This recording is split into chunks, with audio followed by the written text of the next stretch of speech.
Kita di dunia hidup ini pasti butuh Allah. Gak ada satupun makhluk yang tidak butuh Allah. Bahkan orang kafir pun butuh Allah. Mereka yang kufur kepada Allah, tidak mau menyembah Allah, tidak mau mentauhidkan Allah, tidak mengakui keberadaan Allah. Bahkan orang ateis pun kadang-kadang kalau berucap pun mereka kadang-kadang ya, oh my God, ya Tuhanku. Secara fitrah manusia itu masih ada, ya, dia mengingat Allah. Tapi ya itulah manusia. Kata Allah, inna kana dzuluman jahula. Manusia pada dasarnya itu dolim dan jahil, kata Allah di dalam surat Al-Ahzab ayat yang ke-72. Di dalam ayat ini Allah mengatakan manusia itu dolim, kalau tidak mau ibadah dolim, kalau tidak mengingat Allah, berzikir pada Allah dolim. Sudah dolim, jahil, tidak mau belajar, tidak mau ngaji, tidak mau menuntut ilmu, tidak mau mencari kebenaran, itu jahil. Itu karakter manusia.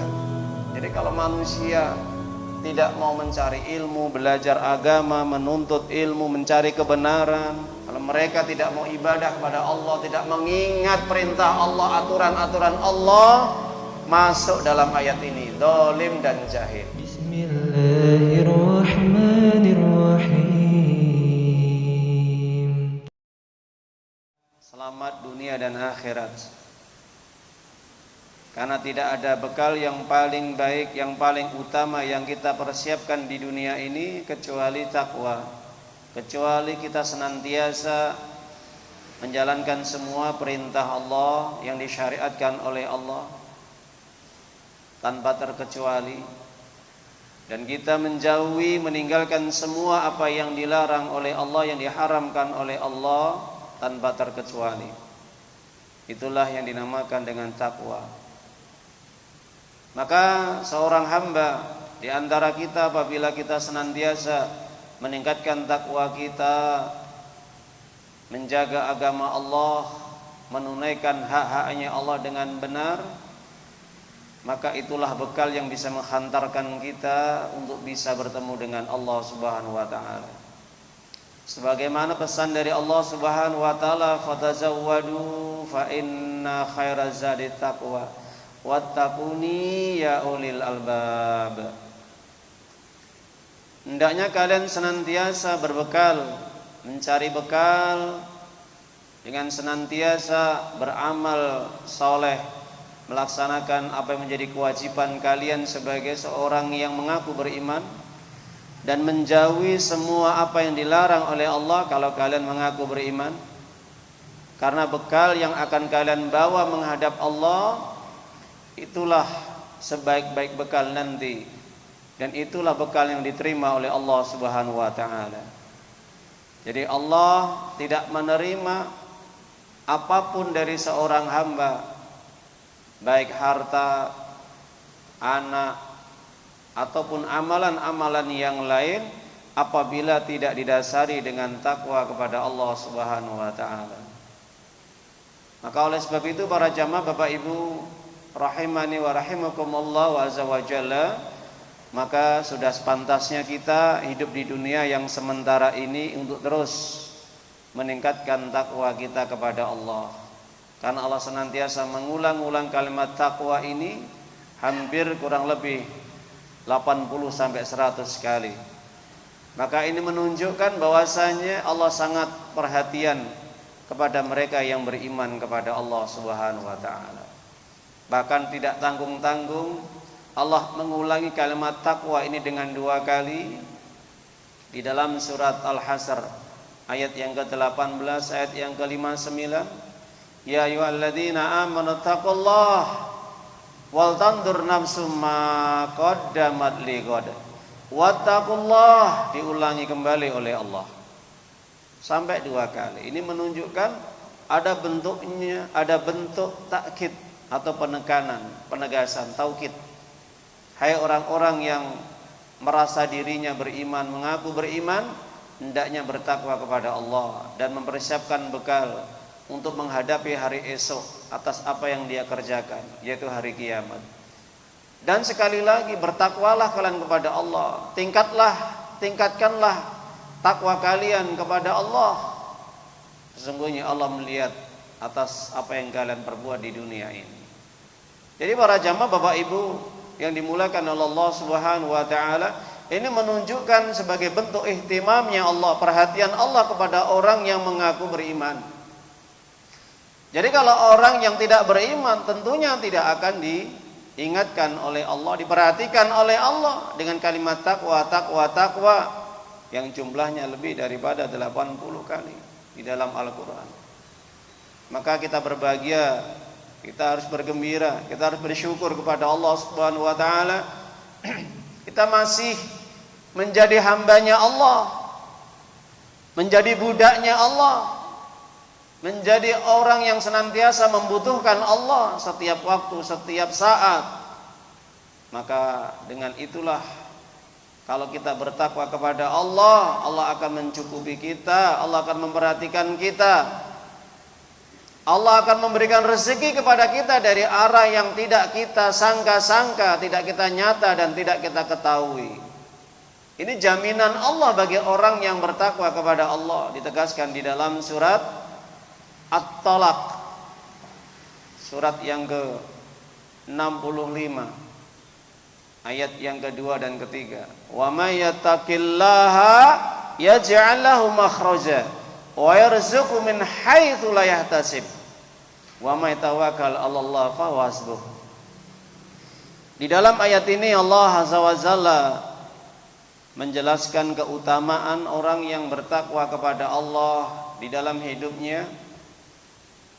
Maka tidak tanggung-tanggung Allah memberikan segala apa yang diinginkan oleh hambanya. Siapapun orang yang bertakwa, siapapun orang yang menjaga kewajiban-kewajiban Allah, perintah Allah dilaksanakan dengan benar tanpa terkecuali, larangan-larangan yang diharamkan oleh Allah di dalam Al-Quran ditinggalkan tanpa terkecuali, maka Allah akan memberikan jalan keluar dalam hidupnya. Segala persoalan hidup Allah akan selesaikan.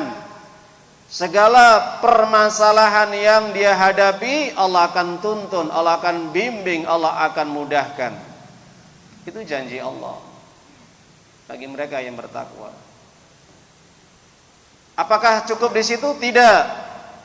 Allah juga memberikan kabar gembira dengan diberikan rezeki dari sesuatu yang dia tidak ketahui dari mana asalnya, dari mana arahnya, tatkala dia senantiasa dekat kepada Allah Subhanahu wa taala. Ini persis sebagaimana yang disampaikan oleh Nabi sallallahu alaihi wasallam dalam hadis riwayat Imam Tirmizi dengan sanad yang hasan sahih. Diriwayatkan dari sahabat Abdullah bin Abbas radhiyallahu taala an, tatkala beliau masih kecil, sekitar umur 10 sampai 12 tahun. Kemudian dia diboncengkan oleh Nabi sallallahu alaihi wasallam naik onta. Ini merupakan pendidikan yang luar biasa, karena tidak ada pendidikan seorang guru terhadap muridnya kecuali pendidikan yang istimewa. Kadangkala ketika mendidik murid jamaah itu tidak hanya saja di majelis-majelis ilmu seperti di masjid, musola, di forum-forum tertentu, tidak. Tapi apa yang telah diajarkan oleh Nabi, cara mendidik, mentarbiyah para sahabatnya, itu luar biasa. Bahkan sampai-sampai di atas kendaraannya, di atas ontanya pun Nabi tetap mengingatkan umatnya, mengingatkan para sahabatnya akan kehidupan akhirat, akan senantiasa mengingat Allah, agar senantiasa beribadah kepada Allah dalam kondisi apapun. Disampaikan dalam hadis ini dari Abdullah bin Abbas radhiyallahu ta'ala anhu, beliau bercerita, kuntu radif Nabi Muhammad sallallahu alaihi wasallam, saya pernah dibonceng oleh Nabi sallallahu alaihi wasallam. Faqala Rasul, kemudian Nabi menyampaikan, ya gulam, wahai pemuda. Jadi kalimat gulam ini merupakan sebutan yang ditujukan kepada orang yang masih belia, masih muda, tapi energik, punya semangat dalam belajar agama. Maka Nabi kadang-kadang menyebut sebutan dengan kalimat gulam, kadang-kadang dengan kalimat sobi, tergantung umurnya. Maka kalau sudah mendekati dewasa, maka kalimat ini diutarakan oleh Nabi, ya gulam, inni u'allimuka kalimat, sesungguhnya aku ajarkan kepadamu beberapa kalimat. Masya Allah. Jadi Nabi sambil membonceng sahabat Abdullah bin Abbas. Ibnu Abbas ini diberi pendidikan yang luar biasa. Jadi kalau kita kadang-kadang berjalan dengan teman kita, sahabat kita, murid kita, bisa kita memberikan pelajaran pendidikan, nasihat yang bermanfaat dimanapun berada. Karena dakwah itu dimanapun, tidak hanya tertentu di majelis-majelis ilmu, tapi dimanapun tetap berdakwah. Sebagaimana perintah Allah, "Ud'u ila sabila rabbika bil hikmah wal mau'izatil hasanah wajadil billati ahsan." Dijelaskan di dalam surat An-Nahl surat yang ke-16 ayat 125. Ajaklah manusia agar mereka senantiasa ibadah kepada Allah. Ingatkan mereka dengan kehidupan akhirat dengan cara yang santun, lemah lembut, akhlak yang mulia, dengan ilmu, dengan dalil hujah yang jelas. Bantah kalau mereka tidak mau menerimanya dengan baik. Itu perintah Allah di dalam surat An-Nahl surat 16 ayat 125. Jadi dakwah bisa dimanapun berada, di rumah, di kantor, di pasar, di masjid, di musola, di jalan, bahkan di tengah perjalanan sambil nyupir, sambil nyetir, sambil berkendara, tetap berdakwah. Ini contoh yang luar biasa. Metode bagaimana dakwah Nabi kepada para sahabatnya sampai kepada kita semuanya. Wahai pemuda, wahai anak yang punya semangat, sesungguhnya aku ajarkan kepada kalian kalimat yang akan bisa menghantarkan kamu semakin dekat kepada Allah. Apa itu kalimat yang disampaikan Nabi kepada Ibnu Abbas radhiyallahu taala? Ihfadillah yahfadka, ihfadillah tajidhu tujahak, wa idza sa'alta fas'alillah, wa idza ista'anta fasta'in billah. Itu kalimat yang disampaikan oleh Nabi SAW kepada Ibnu Abbas. Jagalah Allah, jagalah Allah, pasti Allah akan menjagamu, kata Nabi. Artinya apa? Jagalah agama Allah, jagalah perintah Allah, jagalah syariat Allah, amalkan dengan benar. Semua perintahnya amalkan, semua larangannya kamu tinggalkan. Kalau kamu menjaga agama Allah dalam kondisi apapun, tetap melaksanakan kewajiban-kewajiban Allah dalam kondisi apapun, baik dalam kondisi miskin, dalam kondisi kaya, dalam kondisi sakit sekalipun maupun dalam kondisi sehat, dalam kondisi mukim di tempat tinggalnya maupun dalam kondisi safar perjalanan, kamu tetap menjaga agama Allah, menjaga perintah Allah, pasti Allah akan menjagamu. Allah akan menjagamu, Allah akan jaga keluargamu, Allah akan menjaga hartamu, Allah akan menjaga karyawan-karyawanmu, dan Allah akan menjaga semua apa yang kamu miliki di dunia ini. Itu sebagaimana para ahli tafsir dalam menafsirkan hadis ini. Dan diulangi oleh Nabi 2 kali.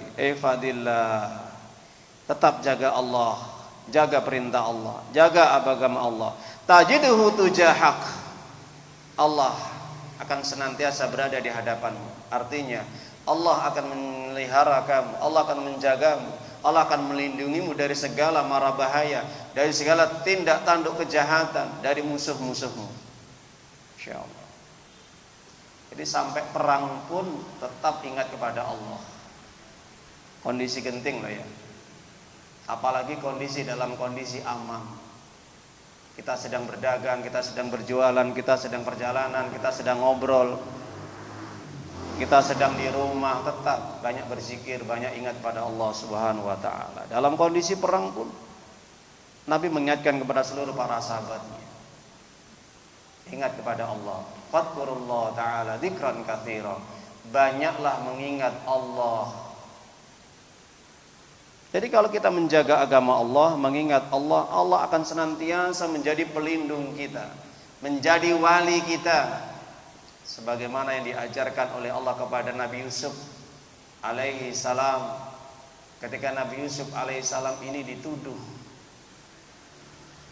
menyeleweng, menyimpang, berzina dengan salah satu putri kerajaan Mesir.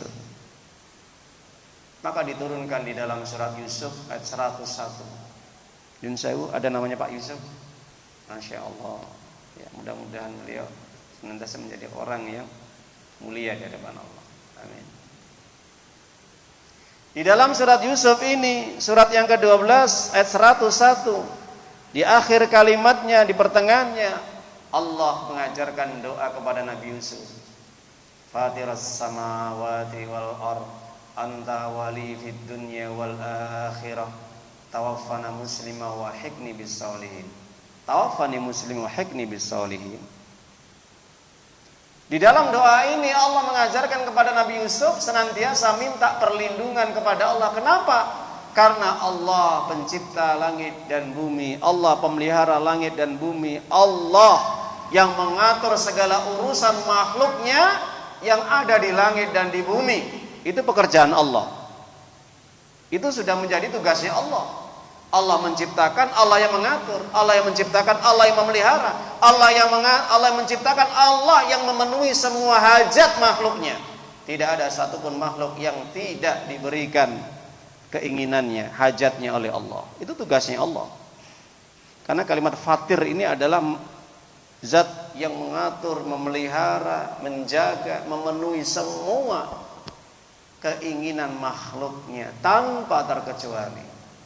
Sampai binatang yang kecil pun dipelihara, dijaga, dipenuhi semua keinginannya oleh Allah. Apalagi manusia yang punya akal, bisa bekerja, bisa mencari nafkah, bisa ceker-ceker dan yang lainnya. Itu Allah berikan. Tapi jangan lupa kata Allah, anta wali, engkau adalah satu-satunya wali, pemeliharaku ya Allah, penjagaku ya Allah, pelindungku ya Allah, yang memberikan semua keinginanku ya Allah, engkau kabulkan. Ini jangan lupa, ya. Jadi para jamaah Bapak Ibu, kita di dunia hidup ini pasti butuh Allah. Gak ada satupun makhluk yang tidak butuh Allah. Bahkan orang kafir pun butuh Allah, ya. Mereka yang kufur kepada Allah, tidak mau menyembah Allah, tidak mau mentauhidkan Allah, tidak mengakui keberadaan Allah. Bahkan orang ateis pun kadang-kadang kalau berucap pun mereka kadang-kadang ya, oh my God, ya Tuhanku. Secara fitrah manusia itu masih ada, ya, dia mengingat Allah.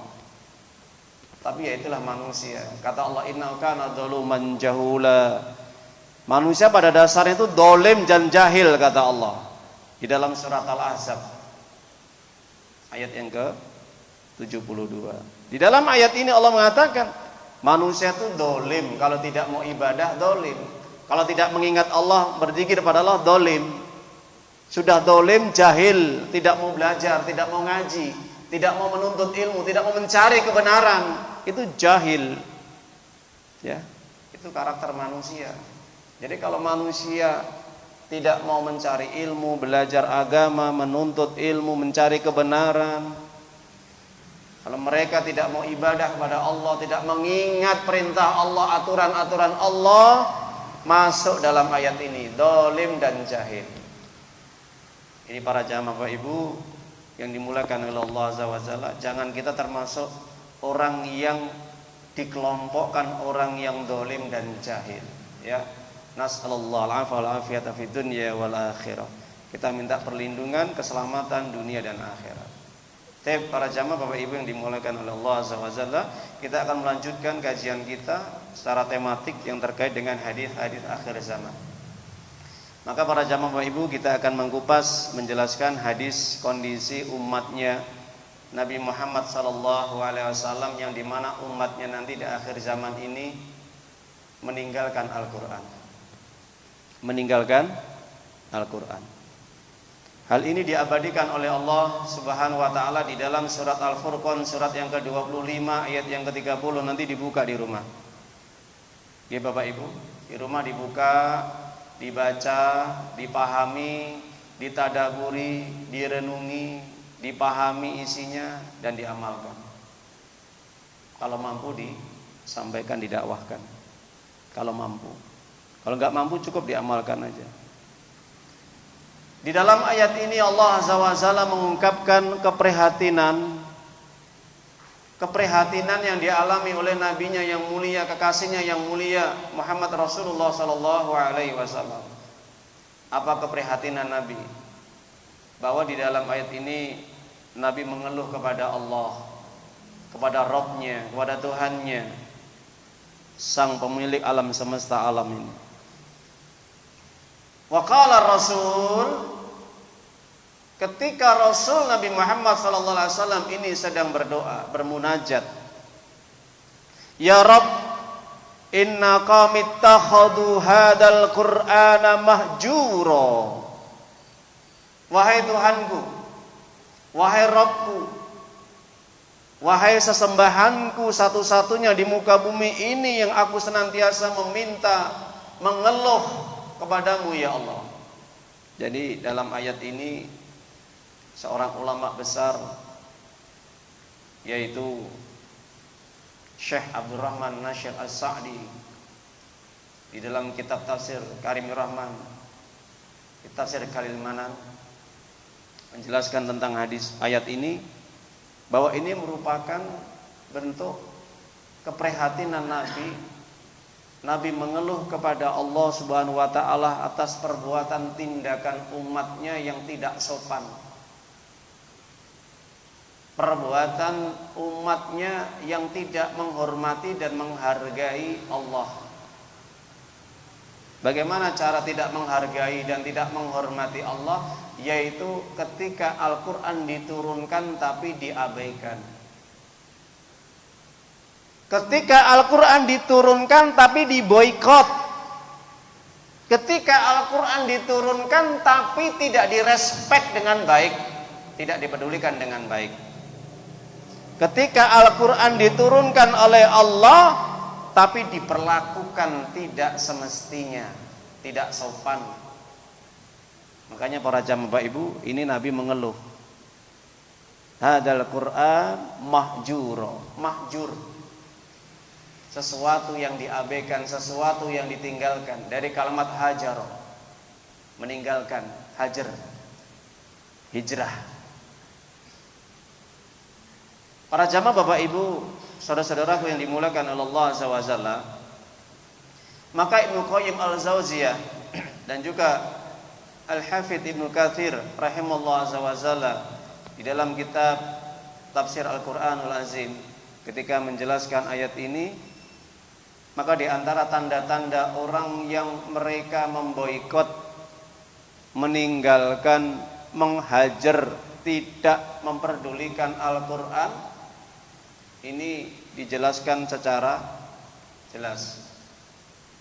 Di antara karakter sifat orang yang mereka memboikot Al-Quran, meninggalkan Al-Quran, tidak memperdulikan Al-Quran, mereka adalah orang-orang yang tidak mau mengimani Al-Quran. Adamul iman bih, tidak mau mengimani Al-Quran. Ya. Jadi Al-Quran diturunkan, tidak diimani, tidak dibenarkan bacaannya, kandungannya, maknanya, ini tidak diimani. Padahal Al-Quran diturunkan sebagaimana orang-orang musyrik Mekah, Quraisy, ketika turun Al-Quran mereka tidak mau mengimani. Sebagaimana juga orang-orang Yahudi pun, mereka pun tidak mau mengimani. Ahlul Kitab dan juga orang-orang Nasrani pun tidak mau mengimaninya. Padahal Al-Quran diturunkan kepada mereka. Nah itu. Maka sampai Allah turunkan di dalam surat An-Nisa, surat yang keempat, ayat 136. Allah turunkan di dalam kalimatnya, ya ayyuhalladzina aminu billahi wa rasulihi wal kitabil ladzi nazzala ala rasulihi wal kitabil ladzi anzala min qabl wa may yakfur billahi wa malaikatihi wa kutubihi wa rusulihi faqad dhalla dhalalan mubina. Di dalam ayat ini surat An-Nisa, surat yang keempat ayat 136. Hai orang-orang yang mengaku beriman, berimanlah kalian kepada Allah. Yakinilah, benarkanlah Al-Quran yang Allah turunkan kepada Rasulnya, yaitu Nabi Muhammad SAW, yang dimana tujuan Al-Quran diturunkan kepada nabinya yang mulia, supaya Al-Quran ini bisa memberikan nasihat, pelajaran, peringatan, kabar gembira kepada umatnya, agar mereka meyakini dan membenarkan kalimat Allah. Imanilah, imanilah kata Allah. Ini bentuknya jama', aminu. Jadi semuanya, semua harus mengimani Al-Quran, baik mereka orang Yahudi, orang Nasrani, orang musyrik, orang ateis, orang sabiin yang tidak punya kitab, harus beriman kepada Al-Quran. Harus beriman kepada Al-Quran. Bahkan Nabi SAW gak tanggung-tanggung memberikan ancaman dalam hadis Imam Muslim, walladzi nafsi biyadihi la yasma'u bi ahadun min haddihil ummah Yahudiyun wala Nasraniyun summa mata lam yu'min billadzi ursiltu bi kana min ashabin nar. Demi jiwaku yang ada di tangan Allah, kata Nabi Muhammad SAW, tidaklah mendengar umat ini, baik Yahudi, Nasrani, apa saja agama yang bukan Islam, agama apa saja yang bukan Islam, apabila mereka telah mendengar Al-Quran diturunkan, aku diutus menjadi seorang Rasul yang terakhir, penutup para Nabi, kemudian mereka mati tidak mengimani apa yang aku bawa, kata Nabi Muhammad SAW, mereka tidak membenarkan apa yang aku sampaikan di dalam Al-Quran, kata Nabi Muhammad SAW, tidak mau mengimani, tidak mau membenarkan satu ayat pun yang aku sampaikan kepada mereka, mati masuk neraka mereka. Mati masuk neraka. Tegas Nabi.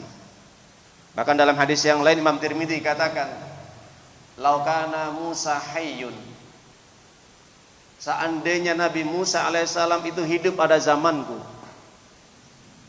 wa ma musaddiquni, kemudian dia tidak membenarkan apa yang aku bawa, dia masih mempertahankan dengan kitab Tauratnya, fadolal, maka dia akan sesat. Nggak tanggung-tanggung Nabi menjelaskan seperti ini. Siapapun para nabi yang hidup pada zaman terdahulu, yang Allah turunkan kitab-kitab samawi sebelum Al-Quran diturunkan, kitab Taurat, kitab Zabur, kitab Injil kepada mereka, Taurat kepada Nabi Musa alaihissalam, Zabur kepada Nabi Daud alaihissalam, Injil kepada Nabi Isa alaihissalam, mereka semuanya seandainya hidup pada zamanku tidak meyakini, tidak mengimani, tidak membenarkan Al-Quran yang Allah turunkan sebagai penyempurna, pelengkap dari kitab-kitab sebelumnya, sesat mereka. Luar biasa. Jadi kalau ada orang hari ini yang masih tidak membenarkan kebenaran Al-Quran, sesat mereka. Barang siapa yang ingkar kepada Allah, kepada kitab-kitabnya, kepada Rasulnya, faqad dhalla dhalalan mubina. Ditutup kalimatnya tegas, sesat dengan kesesatan yang nyata, jelas. Jadi Nabi menyampaikan hadis ini berdasarkan kalimat Allah di akhir penghujungnya, faqad dhalla dhalalan mubina, sungguh sesat dengan kesesatan yang nyata. Jadi mereka yang tidak membenarkan, mengimani, mempercayai kebenaran Al-Quran yang Allah turunkan dan dijaga oleh Allah sampai hari kiamat, sesat mereka. Ya, nah itu.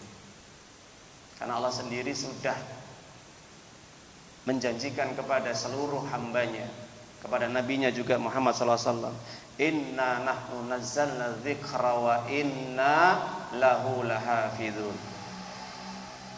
Di dalam surat Al-Hijr, surat yang ke-15 ayat yang ke-9, nanti dibuka di rumah. Ketika Allah menurunkan Al-Quran ini, kitab yang Allah muliakan, kitab yang Allah sucikan sampai hari kiamat, Allah akan jaga Al-Quran ini sampai datangnya hari kiamat. Dengan cara bagaimana? Allah menjaganya dengan cara hamba-hambanya yang Allah istimewakan dengan hafalan-hafalannya. Jadi seorang ahli Al-Quran, sahibul Quran, penghafal Quran ini merupakan bagian daripada penjagaan Allah. Ya. Jadi Al-Quran akan tetap eksis, kesuciannya, kesempurnaannya, lafadznya, maknanya sampai hari kiamat. Itu Allah akan jaga. Meskipun sudah nggak kurang-kurang mereka yang berani menyelisih, menandingi, ingin membuat yang serupa dengan Al-Quran, tapi semua itu dipatahkan, dihancurkan, dibinasakan, dikalahkan oleh Allah Subhanahu wa Ta'ala. Mereka yang mengaku Nabi bisa membuat Al-Quran, Musailamah Al-Kadzdzab, Al-Aswad Al-Ansi, dan masih banyak lagi. Pada zaman setelah Nabi Muhammad SAW wafat, muncul nabi-nabi gadungan yang mereka juga berani untuk mengatakan bisa membuat Al-Quran. Dihancurkan oleh Allah. Tidak sedikit mereka yang dibantai, dibunuh oleh Khalifah Abu Bakar Asy-Syiddiq dan Umar bin Khattab radhiyallahu anhu. Itu para jamaah Bapak Ibu. Dijaga sampai hari kiamat. Itu sudah janji Allah, nggak main-main. Ya. Jadi meskipun banyak orang yang tidak terima dengan Al-Quran, monggo silahkan. Tapi Allah akan jaga Al-Quran ini sampai hari kiamat. Dengan cara bagaimana? Dimunculkan para hufat-hufat penghafal Quran, para sahibul Quran, para qurra ya, yang mereka memang ahli Quran. Para jamaah Bapak Ibu yang dimuliakan oleh Allah Subhanahu wa Ta'ala, itu bagi orang yang meninggalkan Al-Quran, mengabaikan Al-Quran, di antara sifat dan karakternya adalah mereka tidak mau mengimani dan membenarkan kesucian, kemurnian, kemuliaan Al-Quranul Karim yang dijaga oleh Allah sepanjang zaman sampai hari kiamat. Nabi sedih melihat kondisi umatnya yang mereka tidak mau mengimaninya. Betul, ini prihatin Nabi. Makanya berdoa Nabi kepada Allah. Tapi tetap kesedihan Nabi, keprihatinan Nabi ini ada tasliyah, ada hiburan, ada hikmah di balik itu. Pasti akan Allah datangkan umat yang lebih baik nanti, insyaallah. Akan kita kaji kalau ini sudah selesai kajian kita. Jadi para mujadid, para pembaharu umat-umat yang diabadikan oleh Allah nanti. Di dalam surat Al-Maidah ayat 54 akan kita kaji nanti insyaallah. Para jamaah Bapak Ibu yang dimuliakan oleh Allah Subhanahu wa Ta'ala, maka yang kedua adalah mereka orang yang tidak mau mempelajari, tidak mau membaca, atau mungkin tidak mau menghafal. Ini orang-orang yang hajrul Quran, orang yang memboikot, orang yang meninggalkan, orang yang mengabaikan Al-Quran. Padahal Al-Quran sudah Allah turunkan kepada mereka, tinggal dipelajari, tinggal dipahami, dikaji apa sih isinya. Bahkan kalau kita melirik kembali kepada hadis-hadis Nabi Sallallahu Alaihi Wasallam, banyak sekali fadilah keutamaan orang yang belajar Al-Quran, membaca Quran, menghafal, masya Allah, apalagi mengamalkan. Tidak saya sebutkan, banyak sekali hadisnya. Di antara hadis-hadis orang yang sekedar membaca saja, bahkan Imam Ahmad bin Hanbal rahimahullah SAW kita ditanya, Syekh, apakah orang membaca Al-Quran ini juga dapat pahala? Iya, karena itulah Al-Quran diturunkan, setiap ayatnya itu ada pahala bagi siapapun yang membaca, meskipun dia masih belum mampu menghafal. Ya, meskipun kadangkala dia belum bisa mengamalkan secara keseluruhannya, tapi yang penting dibaca dulu. Dibaca dulu. Karena Nabi Sallallahu Alaihi Wasallam bersabda dalam hadis, rawahu Imam Tirmizi, man qara harfan min kitabillahi ta'ala, barang siapa yang membaca satu huruf saja dari Al-Quran, falahu asyru bi amthaliha, dia mendapatkan 10 kebaikan dan semisalnya. Walam aqul alif lam mim harfun, saya tidak mengatakan alif lam mim haruf, satu huruf. Jadi Nabi tidak mengatakan ketika orang membaca alif lam mim itu satu huruf, artinya pahalanya cuma 10 kebaikan, enggak. tapi 3 huruf. Walakinna aqul alif harfun, lam harfun, mim harfun. Jadi alif, lam, mim 3 huruf. Berapa? 10 kali 3 berapa? 30 kebaikan.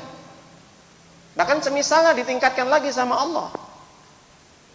Ya, Masya Allah. Ini orang membaca saja 1 huruf itu diaji, dinilai berapa? 10 kebaikan. Kalau kita membaca Al-Quran 10 ayat sudah berapa?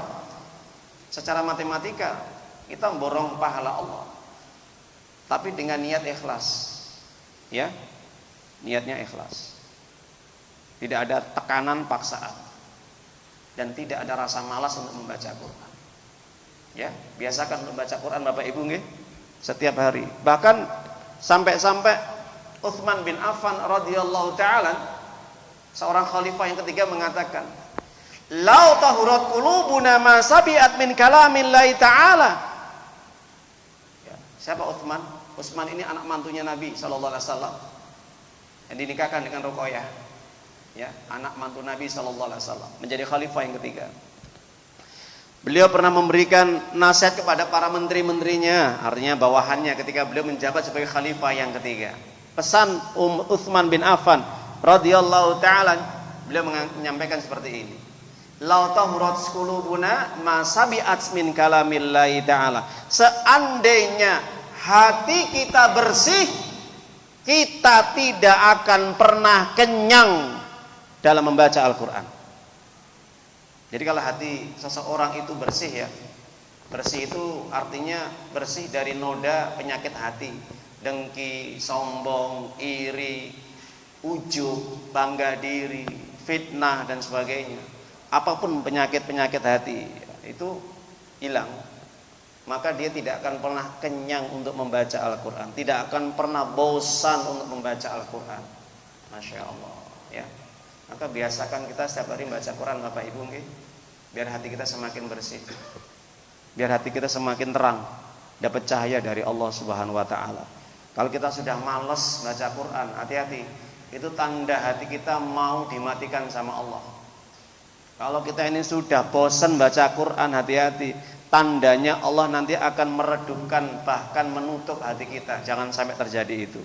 Naudzubillah. Kalau sudah ditutup sama Allah, sudah cahaya Allah tidak akan bisa nembus di hati kita, tidak mempan dengan hidayah Allah. Ya, itu membaca Quran. Bahkan dalam hadis yang lain nggak main-main, Rasulullah SAW mengatakan dalam hadis Bukhari Muslim dari Ibunda Aisyah radhiyallahu taala anha, istri Nabi yang ahli Quran, ahli hadis, Rasulullah SAW pernah bersabda, "Al-mahir bil Quran ma'as safratil kiramil bararah." Orang yang pandai membaca Al-Quran, mahir, bagus bacaannya, sesuai dengan tajwidnya, panjang pendeknya, makharijul hurufnya, maka akan dikumpulkan bersama para malaikat yang mulia nanti di sisi Allah Subhanahu wa Ta'ala.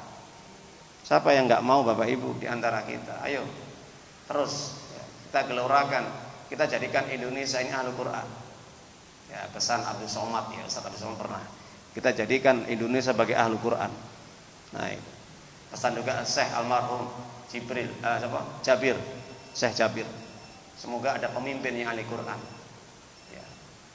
Sebelum beliau meninggal dunia pesan seperti itu.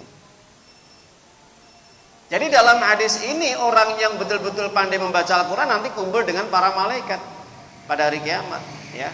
Jadi orang yang pandai baca Quran, bagus bacaannya, Masya Allah, dijaga dengan benar, ya, itu dapat keutamaan, keistimewaan yang luar biasa, nggak main-main, tingkatannya bersama para malaikat. Siapa yang nggak mau ingin bisa melihat malaikat nanti pada hari kiamat di langit yang ketujuh sana?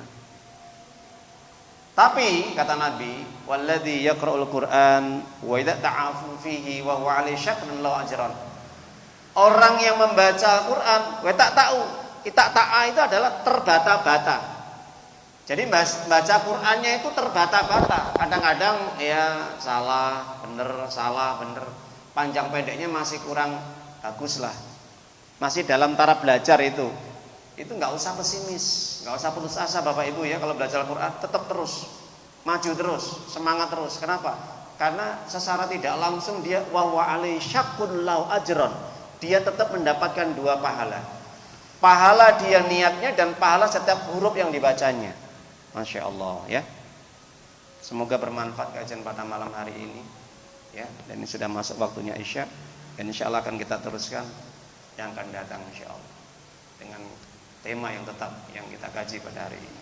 Wallahu a'lam bishawab insyaallah. Ada pertanyaan? Pak Ustadz mau tanya, sebelum sholat tarawih ada sholat isya dahulu, saya terlambat 2 rakaat, lebih baik diulangi lagi dari awal apa langsung sampai rakaat keempat? Kalau dia sholat berjamaah bersama imam, lanjutkan kekurangannya 2 rakaat ya. Jadi bagi yang masbuk lanjutkan bersama imam. Kalau dia sholat sendirian ya sudah, sholat isya dulu kemudian sholat tarawih sendiri di rumah bisa, atau berjamaah di masjid ya boleh. Nah itu. Utang puasa kalau lupa nyaur membayar, apakah ditagih di akhirat? Ya, segala apapun kesalahan, segala apapun hutang, segala apapun dosa, semua nanti akan dituntut oleh Allah Subhanahu wa taala. Mana dalilnya Ustaz? Bisa dibuka di dalam surat Al-Isra, surat yang ke-17 ayat yang ke-36. Allah Subhanahu wa taala menjelaskan dalam ayat ini, wala taqfu ma laysa laka bi ilm. Jangan kamu mengikuti sesuatu apa yang kalian tidak mengerti ilmunya. Di dalam ayat ini haram mengikuti siapapun yang dia tidak paham tentang ilmunya. Ilmu Al-Quran nggak paham, ilmu hadis nggak paham, syariat Islam yang lainnya nggak paham, hukum-hukum Allah juga nggak paham. Ini hati-hati, jangan asal-asal mengikutinya, nanti bisa tersesat, kata Allah. Kemudian ditutup dengan kalimatnya, inna sam'a wal basar wal fuad kullu ulaika kana anhu mas'ula. Setiap pendengaran, penglihatan dan hati nanti akan dituntut oleh Allah Subhanahu wa taala. Akan dimintai pertanggungjawaban oleh Allah. Kalimatnya mas'ula dari kalimat sa'ala yas'alu mas'ul ya. Jadi bertanya. Kalau mas'ul berarti ditanya. Artinya setiap tindak tanduk kita, perbuatan kita di dunia ini sekecil apapun nanti akan mas'ul, akan ditanya. Apa yang kita lihat ditanya, apa yang kita bicarakan ditanya, apa yang kita pegang ditanya, apa yang kita langkahkan kayak kita ditanya, dan hati kita, perasaan kita, pikiran kita ditanya oleh Allah Subhanahu wa taala. Semua akan ditanya oleh Allah, apalagi punya utang. Jadi kalau punya utang segera untuk dibayar. Allah perintahkan wa aufu bil uqud.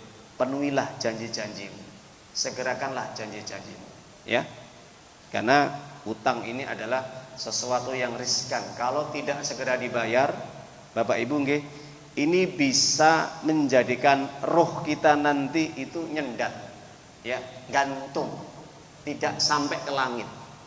Kok bisa Ustaz? Ya bisa. Nabi sallallahu alaihi wasallam bersabda dalam hadis Tirmidzi, nafsul mu'min mu'allaqatin bidaini hatta yuqdo anhu. Jiwa roh seorang mukmin nanti akan menggantung, tidak sampai menuju Allah sampai hutangnya dibayar. Jadi kalau punya hutang segera dibayar. Hutang kepada manusia dibayar, hutang kepada Allah segera dibayar. Gitu ya para jamaah Bapak Ibu. Jadi man soma, barang siapa dia yang punya hutang dalam puasanya, maka dia bisa mengqadoknya ketika selesai Ramadannya. Kalau dia meninggal dunia, maka memang ada pendapat sebaiknya wa alaihi siyamu, walinya yang membayarkannya, meneruskan dari puasanya, utang-utang yang dia tinggalkan. Kalau itu utang yang wajib, puasa nazar dan puasa Ramadan. Itu pendapat Imam Syafi'i seperti itu. Wallahu a'lam bil haq, wallahu a'lam bishawab. Semoga memberikan manfaat pada kita semuanya. Kita tutup dengan bacaan hamdalah. Alhamdulillahirabbil alamin.